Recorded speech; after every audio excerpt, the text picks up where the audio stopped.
Selamat pagi untuk kita semua. Perkenalkan, nama saya Florentina Fatima Kolo, kelas A 2017, jurusan Sejarah dan Sosiologi. Di sini saya akan menjelaskan buku Sosiologi Kota dan Desa, karangan Sapari Imam Asy'ari, penerbit Usaha Nasional, tahun penerbit tahun 1993.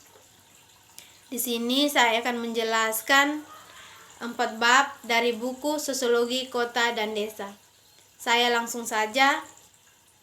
Yang pertama, Sosiologi Masyarakat Kota.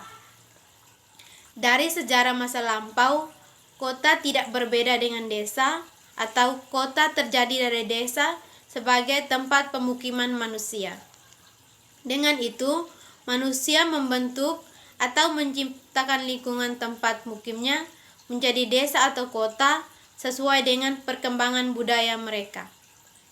Definisi para ahli mengenai kota sebagai berikut. Yang pertama, menurut Max Weber, ia mengatakan bahwa kota sebagai benteng yang mempunyai sistem hukum yang bersifat kosmopolitan. Yang kedua, dari Haris dan Ulaman, ia mengatakan bahwa kota sebagai pusat pemukiman dan pemanfaatan bumi oleh manusia. Kota berfungsi sebagai pusat produksi barang-barang setengah jadi maupun barang jadi, sehingga dapat dikatakan kota sebagai pusat perdagangan dan niaga yang melayani daerah sekitarnya, sehingga muncul atau lahirlah suatu pusat pemerintahan atau sebagai wali kota maupun ibu kota negara. Dengan demikian, secara garis besar menunjukkan tujuan yang dicapai oleh kota. Sejalan dengan peradaban itu, kota mengalami pertumbuhan dan perkembangan menjadi kota yang besar. Di samping itu, pemerintah terus membangun, menata suatu kota kecil menjadi kota besar atau biasa disebut dengan metropolitan. Yang berikut, pola ekologi kota.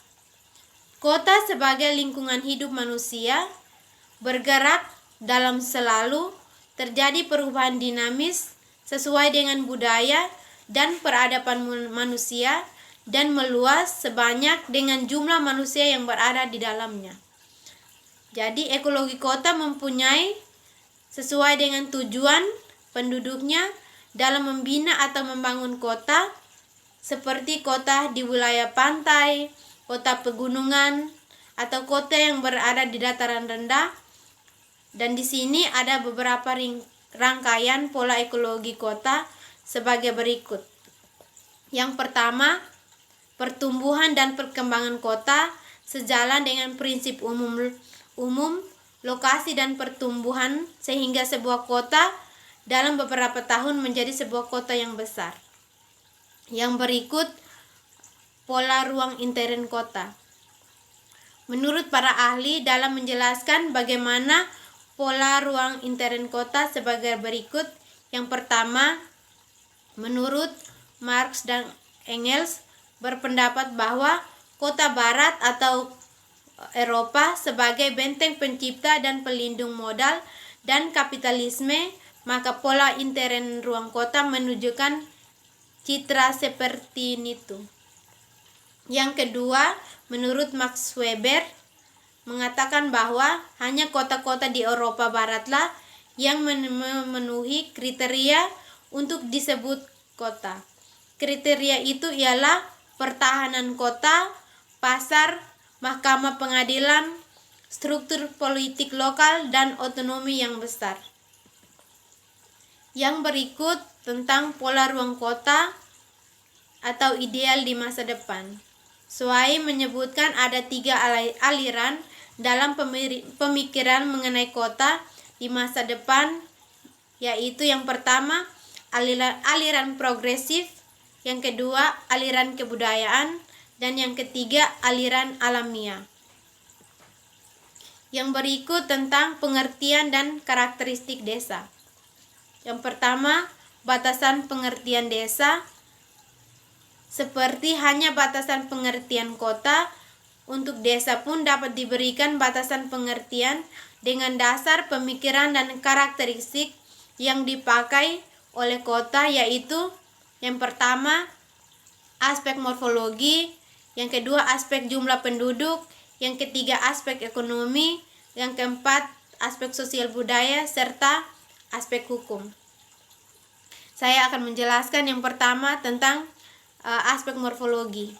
Desa ialah pemanfaatan lahan atau tanah oleh penduduk atau masyarakat yang bersifat agraris serta bangunan rumah tinggal yang terpancar atau jarang.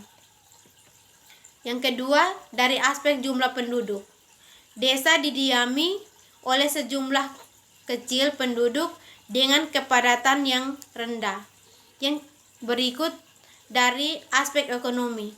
Desa ialah wilayah penduduk atau masyarakatnya bermata pencarian pokok di bidang pertanian, bercocok tanam, atau agraria maupun nelayan. Yang berikut dari aspek sosial budaya. Desa itu tampak dari hubungan sosial antar penduduknya yang bersifat khas, yakni hubungan kekeluargaan, bersifat pribadi, tidak banyak pilihan, dan kurang tampak adanya pengkotaan, atau dengan kata lain bersifat homogen serta bergotong royong. Dan yang terakhir dari segi aspek hukum, desa merupakan kesatuan wilayah hukum tersendiri. Yang berikut sejarah desa. Untuk memenuhi kepentingan hidupnya, manusia secara bersama-sama mewujudkan suatu masyarakat dan kemudian menempati suatu teritorial yang tetap, yang muncullah desa pertanian dengan masyarakat petani yang membuka hutan kemudian dijadikan lahan untuk bercocok tanam.